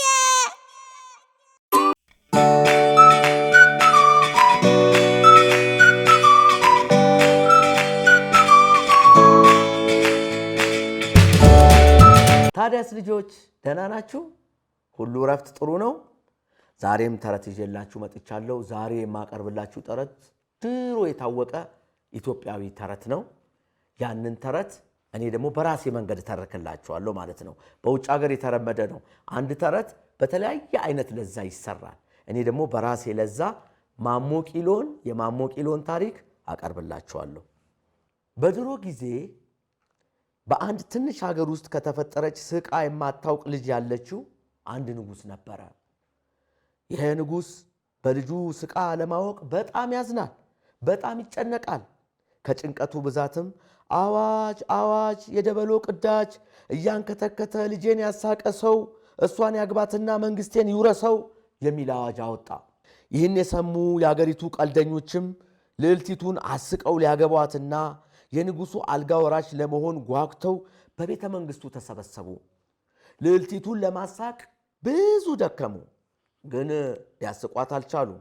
ሲቀልዱ፣ ሲንበላጠጡ፣ ሲዘሉ፣ ሲፈርጡ በትካዜ ተውጣ ነበር የምታያቸው። ከዚህ የተነሳ ተስፋ ቆርጠው ተበታተኑ። የልዕልቲቱም የዘወትር ውሎ ከቤተ መንግሥቱ ሰገነት ላይ ቆማ አላፊ አግዳሚውን በትካዜ መመልከት ብቻ ነበር። ንጉሡ ግን በሐዘን ተውጦ ወደ ፈጣሪው መጮኹን አላቋረጥም። የልጄን ሳቅ ሳልሰማ አትግደለኝ እያለ ወደ ፈጣሪው ይጮኻል። የሚገርመው ታዲያ በዚያው ሀገር ልጄን የሀገር መሳቂያ ከመሆን አድንልኝ እያለች ወደ ፈጣሪዋ የምትጮህ አንዲት ሌላ ሴት ደግሞ ነበረች። በጣም ድሃ ሴት ናት። የልጇም ስም ማሞ ነው። መቼም በጉልበት ማሞን የሚያክል ልጅ በሀገሩ የለም። በጣም ጠንካራ ከመሆኑ የተነሳ ከቁመቱ በላይ የሆነውን ከባድ ቋጥኝ ገፍትሮ ወደ ገደል መጣል ይችላል። ችግሩ ግን ብልሃት የለውም። እንዲያውም በሰፈሩ የሚታወቀው በሞኝነቱ ከመሆኑ የተነሳ ከእናቱ በቀር ሰው ሁሉ የሚጠራው ማሞ ቂሎ እያለ ነው። ማሞም ቢሆን ይሄ ቅጽል ስሙ ስድብ መሆኑን ካለማወቁ የተነሳ ስም ማን ነው ሲሉት ቂሎ ማሞ ነኝ ይላል። በዚህ ምላሹም ከእናቱ በቀር የማይስቅ ሰው የለም። እናቱ ግን በልጇ ተስፋ ቆርጣ አታውቅም። ከዕለታት አንድ ቀን ጠራችውና መቼ ነው ጉልበትህን በብልሃት ተጠቅመህ እኔን የምትጦረው ስትል ጠየቀችው። ማሞም አንገቱን አቀርቅሮ ከነገ ጀምሮ አላት። እናቱም ነገ የት አካባቢ ሄዶ ሥራ መፈለግ እንዳለበት ስትመክረው አደረች። ማሞ በማግስቱ ማለዳ ተነሳ። እናቱም የመከርኩን እንዳትረሳ አለችው። ማሞም እኔ ቂሎ ማሞ የማምየን ምክር አልረሳም ፈጽሞ ብሎ እየፎከረ ከቤቱ ወጣ። እናቱ ወደ ነገረችው አካባቢ ሲሄድ መጀመሪያ ያጋጠመው ልዩ ልዩ ሸቀጣሸቀጥ የሚሸጥ ነጋዴ ነው። ለግማሽ ቀን ያክልም ከእርሱ ሱቅ ተቀጥሮ ደንበኞቹ የሚፈልጉትን ዕቃ ከመደርደሪያው እያወረደ ለነጋዴው ሲያቀብል ዋለ። ወደ ከሰዓት ግድምም የሱቁ ባለቤት አመሰገነውና 2 ነጫጭ ሳንቲሞችን ሰጥቶ አሰናበተው። እነዚህ ነጫጭ ሳንቲሞች ስሙኒ ተብለው ይጠራሉ። ስሙኒዎች በድሮ ጊዜ ብዙ ዕቃ መግዛት ይችሉ ስለነበር ማሞ በጣም ተደሰተ። ከደስታው ብዛትም ሳንቲሙን ኪሱ ውስጥ ማስቀመጡን ትቶ በእጆቹ እንደያዘ ይሮጥ ጀመር። ቶሎ ብሎ እነኛን 2 ስሙኒዎች ለእናቱ ለመስጠት ሲሮጥ ድንገት ተደናቅፎ ወደቀ። በሚሮጥበት መንገድ ላይ ከበቀሉት ሳሮች መካከል የተደበቀ ድንጋይ እግሩን መጥቶት ወደቀ። በእጁ የያዛቸው 2 ስሙኒዎችም በተለያዩ አቅጣጫ ተበታትነው ጠፉ። ማሞ ከወደቀበት ተነስቶ ሳንቲሙን ፍለጋ በእግሩ ዙሪያ የበቀለውን ሳር ይገላልጥ ጀመር። አይኖቹን ቁልቁል አጉረጥርጦም የጠፉትን ሳንቲሞች ለማግኘት ብዙ ደከመ። ሳንቲሞቹን ግን ፈልጎ ሊያገኛቸው አልቻለም። ማሞ በጣም አዝኖ ባዶ እጁን ወደ ቤቱ ሄደ።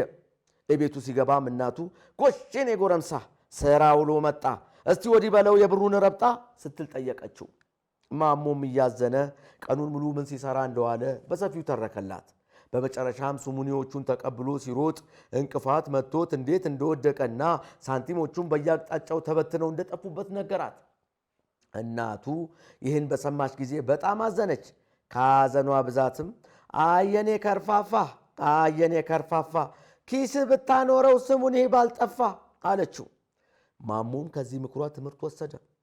እሺ ማምዬ እንዳልሽ አደርጋለሁ፣ የነገ ደሞዜን ኪሴ ያስቀምጣለሁ ብሎ ቃል ገባላት። በማግስቱ ያገኘው ሥራ ወተት መሸጫ ሱቅ ነበር። ለግማሽ ቀን ያክል በጠርሙስ የተሞሉ ወተቶችን ሲሸጡ አለ። ወደ ከሰዓት ግድም የሱቁ ባለቤት ይሄ ደሞዝ ነው ብሎ 1 ጠርሙስ ወተት ሰጠው። ማሞ ወተቱን እንደተቀበለ ለእናቱ የገባላትን ቃል አስታወሰ። የዛሬውን ደሞዜን እማዬ እንደመከረችኝ ኪሴ ውስጥ ማስቀመጥ አለብኝ አለ። የጠርሙሱን ክዳን ከፍቶም ወተቱን ከቁምጣው ኪስ ውስጥ ገለበጠና ወደ እናቱ ገሰገሰ። ወተቱም የቁምጣውን ኪስ ያራሰ ወደ መሬት ይንጠባጠብ ጀመር። እቤቱ በደረሰ ጊዜ ወደ ኪሱ የገለበጠው ወተት ተንጠባጥቦ ስላለቀ ለእናቱ ደሞዙን ማስረከብ አልቻለም። እናቱም የሆነውን በነገራት ጊዜ በጣም አዘነች። ከሐዘኗ ብዛትም ከጠርሙስ ሳይደፋ ቢቀመጥ ባናቱ ፈሶ ባልባከነ የወተት በከንቱ ስትል አጉረመረመች። ማሞም ይህን በሰማ ጊዜ ትምህርት ወሰደና እሺ ማምዬ እንዳልሽ አደርጋለሁ፣ የነገውን ደሞዝ አናቴ ላይ አድርጌ አመጣልሻለሁ ብሎ ቃል ገባላት። በማግስቱ የተቀጠረው ከአንድ ቅቤ ነጋዴ ሱቅ ነበር። ግማሽ ቀን ያክል በሰፊ ቅጠሎች የተጠቀለሉ ቅቤዎችን ሲሸጡ አለ። ወደ ቀትር ግድም የሱቁ ባለቤት ይሄ ደሞዝ ነው ብሎ ግማሽ ኪሎ ቅቤ ሰጠው። ማሞም በቅጠል የጠቀለለውን ቅቤ እንደተቀበለ ለእናቱ የገባላትን ቃል አስታወሰና ቅቤውን አናቱ ላይ ቁጭ አድርጎ ወደ ቤቱ ገሰገሰ። የቀትሯ ኃይለኛ ፀሐይም በአናቱ ላይ የተቀመጠውን ቅቤ ታቀልጠው ጀመር። ቤቱ ሲደርስ ቅቤው በግንባሩ ወርዶ ፊቱን አልብሶ ደረቱን አርሶ እስከ እግር ጥፍሩ ድረስ ፈሶ አልቋል። ይህን ያላወቀው ማሞ ተሸክሞ የመጣውን ደሞዝ አውርዶ ለእናቱ ለመስጠት ጭንቅላቱን ዳበስ ሲያደርግ ያገኘው የቅቤውን መጠቅለያ ቅጠል ብቻ ነበር። እናቱ ይህን ስታይ ክፉኛ አዘነች። ከሐዘኗ ብዛትም ቅቤውን በእጅህ ውስጥ አቅፈኸው በሆነ እንዲህ ተንጠባጥቦ ቀልጦ ባልባከነ አለችው። ማሞም ይህን በሰማ ጊዜ ካለፈው ስተቱ ትምህርት ወስዶ እሺ ማሚዬ እንዳልሽ አደርጋለሁ፣ የነገውን ደሞዝ በእጄ ቅፍ አድርጌ አመጣልሻለሁ ብሎ ቃል ገባላት። በማግስቱ የተቀጠረው የእህል መሸጫ ቤት ነበር። ለግማሽ ቀን ያክል ጤፉን፣ ስንዴውን፣ በቆሎውን እየመዘነ ሲሸጥ ዋለ። ወደ ምሳ ሰዓት ግድም የእህል ቤቱ ባለቤት ስራን ጨርሰሃል፣ ደሞዝ ይኸውና አለው። የዛሬው ደሞዙ ደግሞ በጣም ለየት ያለ ነበር። የእህል ቤቱን አይጦች እያሳደዱ ከሚገሉት በርካታ ድመቶች አንዷን ሰጠው። ማሞም በደሞዝ መልክ የተሰጠችውን ድመት ሲመለከት የእናቱ ምክር ትዝ አለው። ለእናቱ ቃል በገባው መሰረትም ድመቲቱን እቅፍ አድርጎ ከእህል ቤቱ ወጣ። ድመቲቱ ግን መታቀፏን አልወደደችውም፣ አልተመቻትም። አያያዙ አየር አሳጥቶ ስላፈናት በጣም ተንፈራገጠች፣ በጣም ተቆጣች። ከቁጣዋ ብዛትም የማን ነው ፋራ የማን ገንገበት ልቀቀኝ ወዲያ ልተንፍስበት ብላ በኃይል ስትቧጭረው ደንግጦና ጮሆ ለቀቃት። ድመቲቱም ከእጁ ላይ ዱብ ብላ ሮጠች። ማሞ ሊይዛት ቢሞክርም ሮጣ መለጠችው። ማሞ ዛሬም ባዶ እጁን ወደ ቤት ገባ። ቤት ገብቶም የሆነውን ሁሉ ለእናቱ ነገራት። እናቱም በጣም አዘነች። ከሐዘኗ ብዛትም በገመድ ጎትተህ ብታመጣት ኑሮ እጅህን ቦጫጭራ አታመልጥም ሙሮ አለችው። ማሞም ይህን በሰማ ጊዜ ይሁን ማምዬ እንዳልሽ አደርጋለሁ፣ የነገ ደሞዜን በገመድ ጎትቼ አመጣልሻለሁ ሲል ቃል ገባላት። ማሞ በማግስቱ የተቀጠረው ስጋ ቤት ነበር። ለግማሽ ቀን ያክል ለቁርጥ የሚሆነውን ለጥብስ የሚመቸውን ለቅቅል የተመረጠውን ስጋ እየቆረጠ ሲሸጥ ዋለ። የስጋ ቤቱ ባለቤትም ስራውን ሲጨርስ ይሄው ደሞዝ ብሎ አንድ ግዙፍ የበሬ ታፋ ሰጠው። ማሞም ስጋውን እንደተቀበለ የእናቱን ምክር አስታወሰ።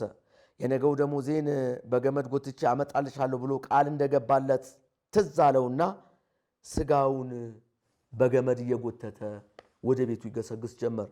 ይህን ያዩ አውደልዳይ ውሾችም ከየሰፈሩ ተጠራርተው ተሰበሰቡ። ከኋላ ኋላው እየተከተሉ መሬት ለመሬት የሚጎትተውን ስጋ ሙልጭ አድርገው በሉበት። ቤቱ ሲገባ በገመዱ ላይ የቀረው ውሾቹ ግጠው የጨረሱት ነጭ አጥንት ብቻ ነበር። የማሞ እናት ይህን ባየች ጊዜ በጣም አዘነች። ከሐዘኗ ብዛትም ጫንቃ ላይ ብትጭነው ከትከሻ ቀንበር ውሾቹ ስጋውን ባልበሉብህ ነበር አለችው። ማሞም ይህን በሰማ ጊዜ እሺ ማምዬ እንዳልሽ አደርጋለሁ፣ የነገ ደሞዜን በጫንቃዬ ጭኜ አመጣልሻለሁ ብሎ ቃል ገባላት።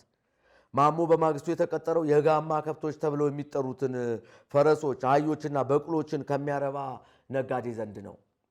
ለግማሽ ቀን ያክልም የአህዮቹን የበቅሎቹንና የፈረሶቹን መኖሪያ ጋጣ አፍርሶ በጠንካራ እንጨት ሲያጥር ዋለ። ስራውን እንደጨረሰም የጋማ ከብቶቹ ባለቤት ደሞዝህ ይኸውና አለና ከማርጀቱ ብዛት ምንም የማይጠቅም ወደ አህያ ሰጠው። ማሞም በደሞዝ መልክ የተሰጠውን ግዙፍ አህያ ሲመለከት እናቱ የመከረችውን አስታወሰ። የነገ ደሞዜን በትከሻዬ ጫንቃ እሸከማለሁ ብሎ የገባላትም ቃል ትዝ ብሎት ያንን ግዙፍ አህያ ብድግ አድርጎ በጫንቃው ላይ ተሸከመውና ወደ ቤቱ ይገሰግስ ጀመር።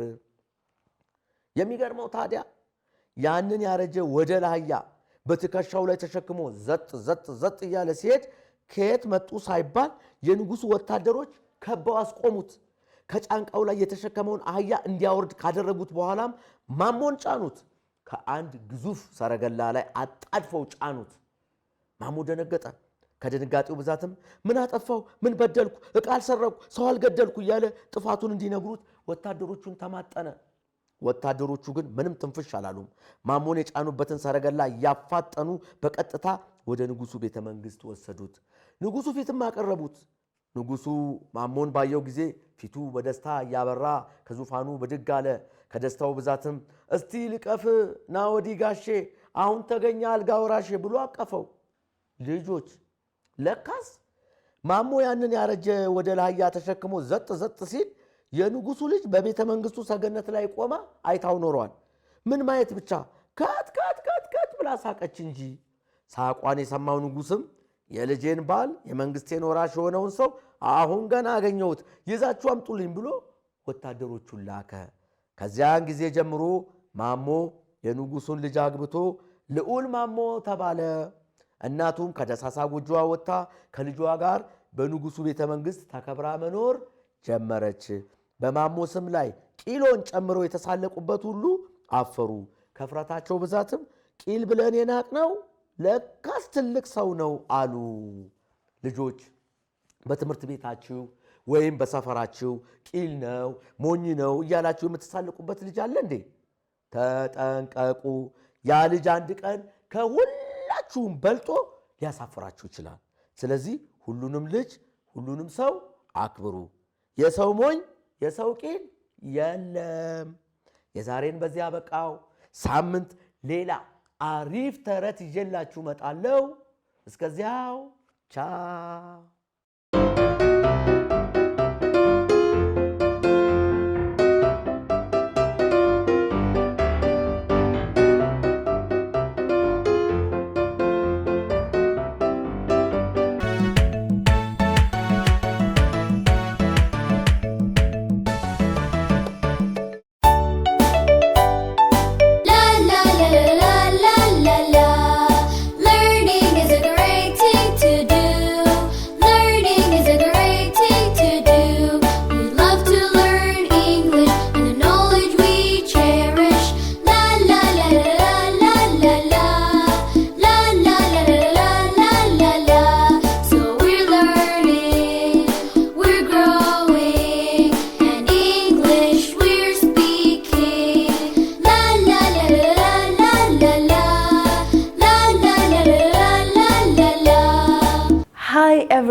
Welcome to the Ethiopian Folktales program, brought to you from the British Council in partnership with the Ethiopia Leaders TV.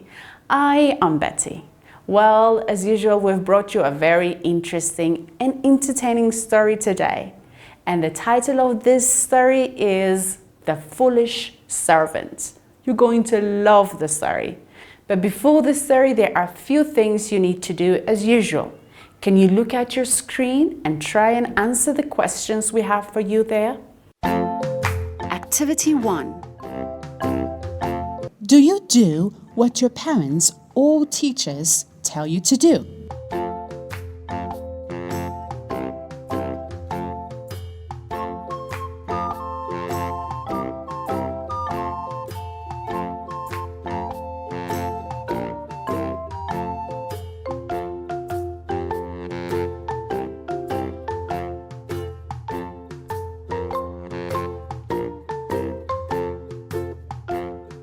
Yes, always. I always respect my parents and teachers, so I do what they tell me to do all the time. You can answer the question like this.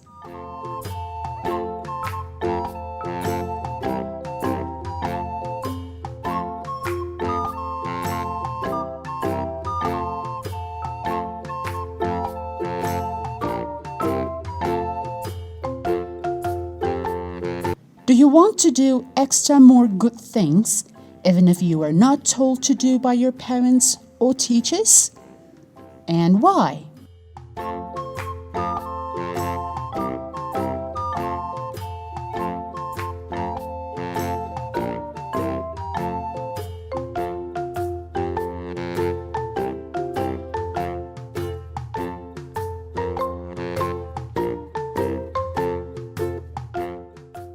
Yes, as long as it is a good thing to do, I do it even if I was not told to do it. I think that would make my parents or teachers happy.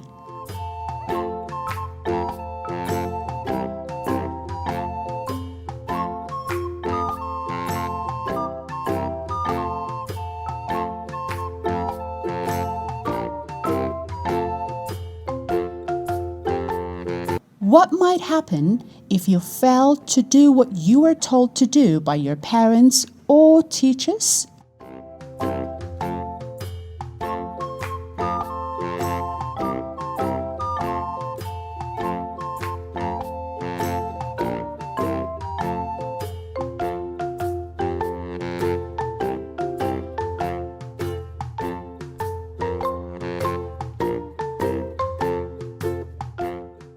My parents or teachers would be very angry, and I don't want that to happen.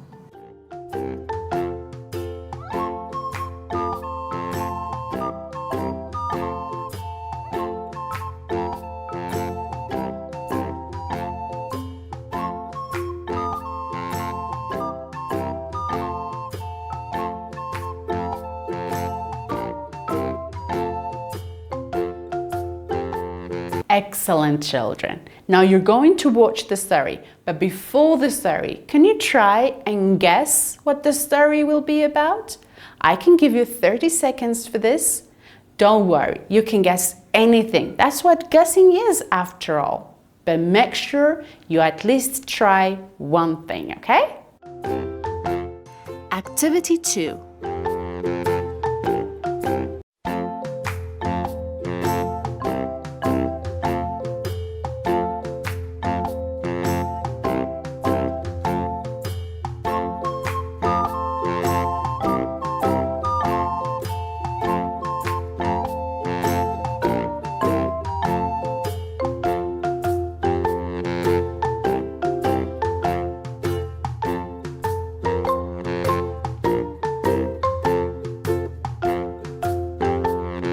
It's story time, children. Now you're going to watch the story. But before the story, like I always say, make sure you're seated comfortably. It can be anywhere in your house, but make sure you're comfortable enough to listen and also read what's written on the screen properly so that you understand the story and also answer the questions I have in between the story, okay? What was the title of the story? I said when I started this program, if you remember.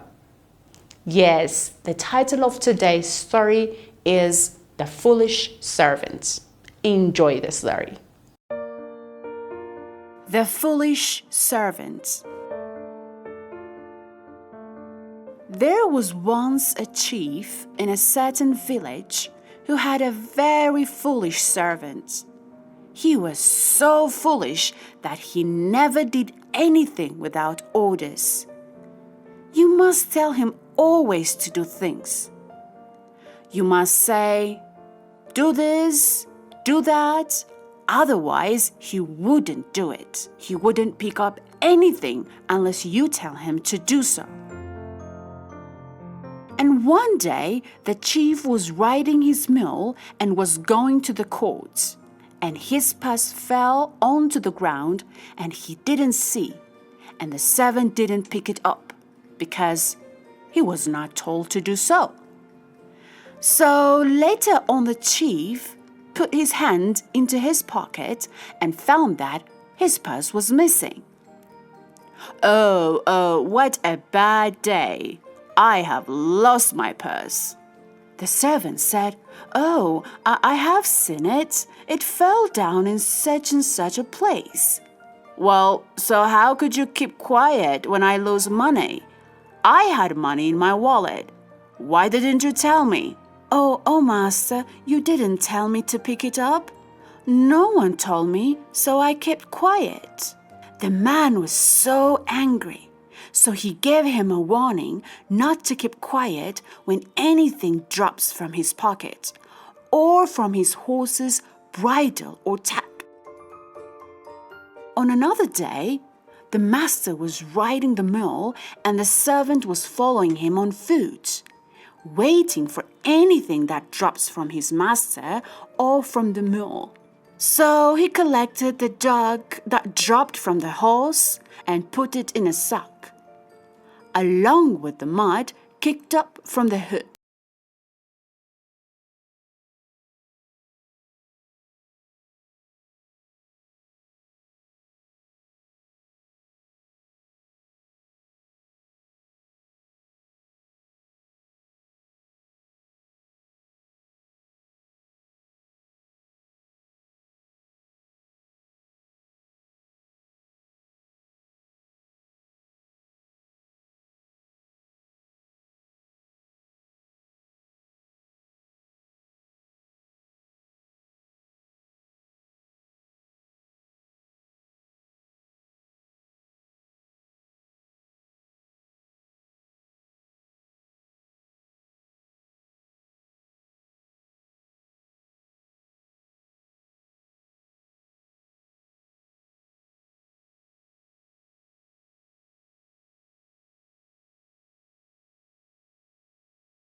on with his journey. La la la la la la la. Wonderful children. Did you enjoy the story? I hope you did. Now let's watch the story together. The Foolish Servant. There was once a chief in a certain village who had a very foolish servant. He was so foolish that he never did anything without orders. You must tell him always to do things. You must say, do this, do that. Otherwise, he wouldn't do it. He wouldn't pick up anything unless you tell him to do so. And one day, the chief was riding his mule and was going to the court, and his purse fell onto the ground, and he didn't see, and the servant didn't pick it up because he was not told to do so. So later on, the chief put his hand into his pocket and found that his purse was missing.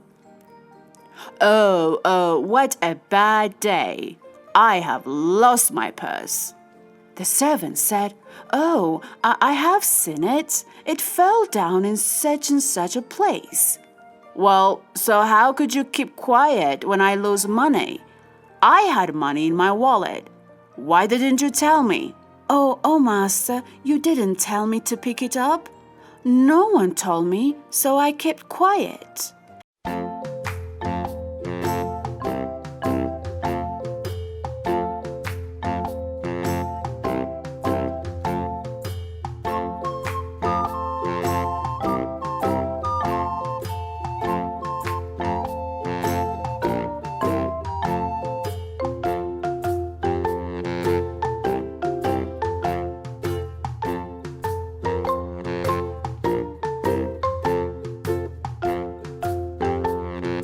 The man was so angry, so he gave him a warning not to keep quiet when anything drops from his pocket or from his horse's bridle or tap. On another day, the master was riding the mule and the servant was following him on foot, waiting for anything that drops from his master or from the mule. So he collected the dung that dropped from the horse and put it in a sack, along with the mud kicked up from the hooves.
With his journey. La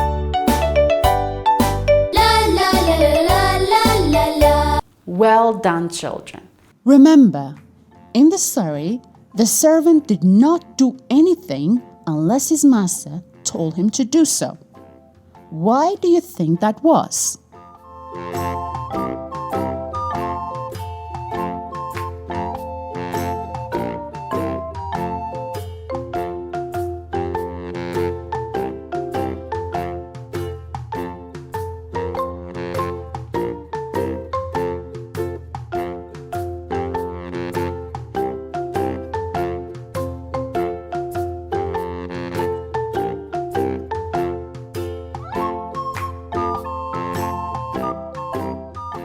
Because he was a fool.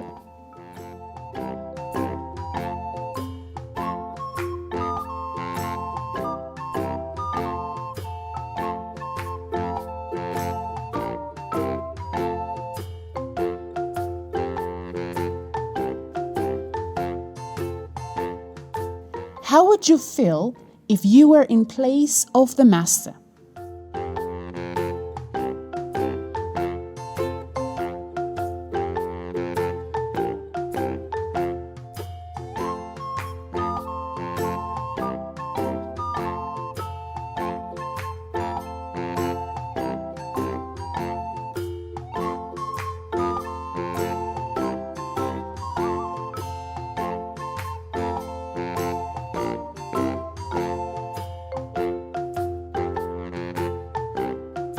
You would feel very angry or disappointed.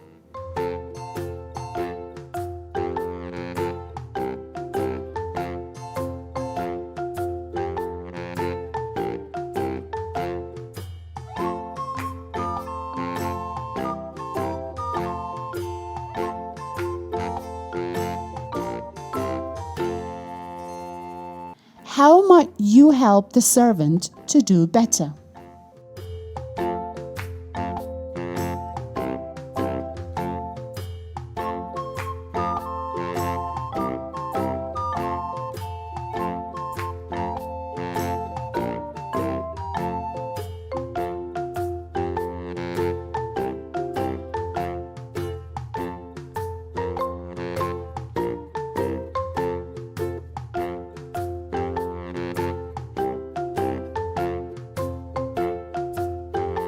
You would try to educate him about many things.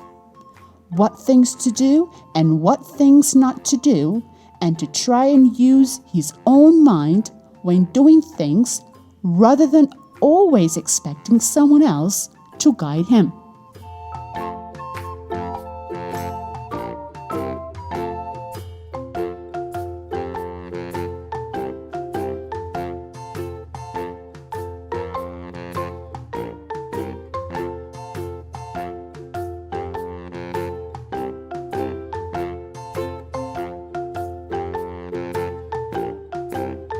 Excellent, children. Now we've come to the end of today's program. But like I always say, I want you to try and retell the story to someone in your house.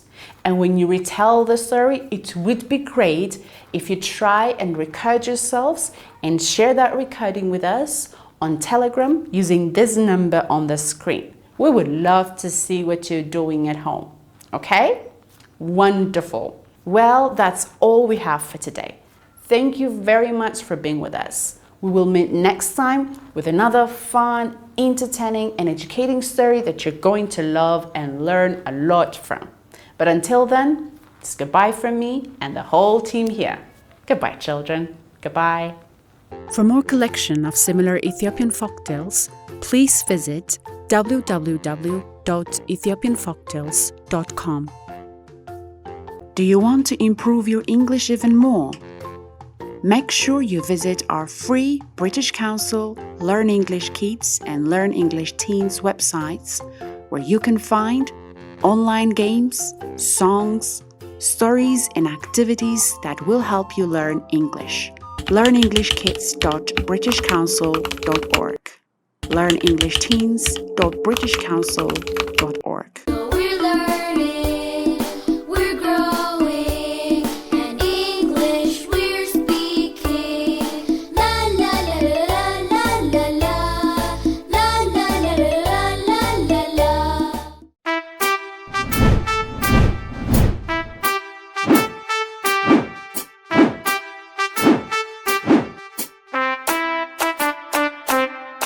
እኔ ልጅ አንባቢ ቤተልስታ እባላለሁ። የእናቴም ስም መብራት ደመላሽ ይባላል። ዛሬ ስለ መንገድ ደህንነት ካነበብኩት ላካፍላችሁ። ትራፊክ መብራት በመንገድ ላይ የተሽከርካሪዎች እና የእግረኞች እንቅስቃሴ የሚቆጣጠር ምልክት ነው። የትራፊክ መብራት 3 የተለያየ ቀለም ያሉት ነው። እነሱም አረንጓዴ፣ ቢጫ፣ ቀይ ናቸው። ቀይ የትራፊክ መብራት ሲበራ ለተሽከርካሪ ቁም ማለት ሲሆን ለእግረኛ ደግሞ እለፍ ማለት ነው። ቢጫ የትራፊክ መብራት ሲበራ ለተሽከርካሪ ተዘጋጅ እና አረንጓዴ የትራፊክ መብራት ሲበራ ሂድ ማለት ሲሆን ለእግረኛ ቁም ማለት ነው። ተሽከርካሪዎች በመንገድ ላይ ሲሽከረከሩ የሚጓዙበት በአንድ አቅጣጫ ቀኝ መስመራቸውን ይዘው ነው። ስለዚህም እግረኞች ሲያቋርጡ ግራ መስመራቸውን መያዝ አለባቸው። ይህ ደግሞ በመንገድ ላይ ከፊት ለፊታቸው የሚመጡት ተሽከርካሪዎችን በቀላሉ ለማየት ያስችላቸዋል። አሽከርካሪዎች ሲያሽከረክሩ ፍጥነታቸውን በመቆጣጠር ለእግረኛ ቅድሚያ መስጠት፣ ለራሳቸውም እና ለእግረኞች ጥንቃቄ ማድረግ ይኖርባቸዋል። እግረኞች መንገድ ሲያቋርጡ በትክክለኛው ማቋረጫ መንገድ ማቋረጥ ይገባቸዋል። ተማሪዎች በምትንቀሳቀሱበት ጊዜ መሰረታዊ የመንገድ ደንቦችን መከተል ይገባቸዋል። የእግረኛ ማቋረጫ መስመር እግረኞች መንገድ የሚሻገሩበት የጥቁር እና የነጭ ቀለም መስመር ናቸው። ህፃናት የእግረኛ ማቋረጫ መንገድ ሲያቋርጡ ከአዋቂ ጋር መሆን አለባቸው። በቀለበት መንገድ ላይ የእግረኛ ማቋረጫ ስለሌለ በቀለበት ድልድይ እንሻገራለን። ስላዳመጣችሁኝ አመሰግናለሁ።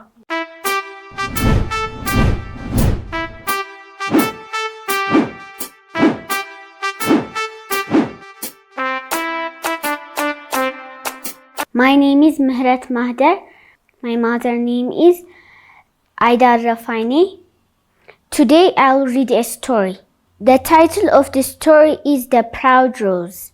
Once upon a time, in a desert far away, there was a rose who was so proud of her beautiful looks. Her only complaint was growing next to an ugly cactus. Every day the beautiful rose will insult and mock the cactus on his looks, all while the cactus remained quiet. All the other plants nearby tried to make the rose see sense, but she was too swayed by her own looks. One scorching summer, the desert became dry, and there was no water left for the plants. The rose quickly began to wilt. Her beautiful petals dried up, losing their lush color. Looking at the cactus, she saw a sparrow dip his beak into the cactus to drink some water. Though ashamed, the rose asked the cactus if she could have some water. The kind cactus readily agreed, helping them both through the tough summer as friends. The moral of the story is never judge anyone by the way they look. Thank you for listening.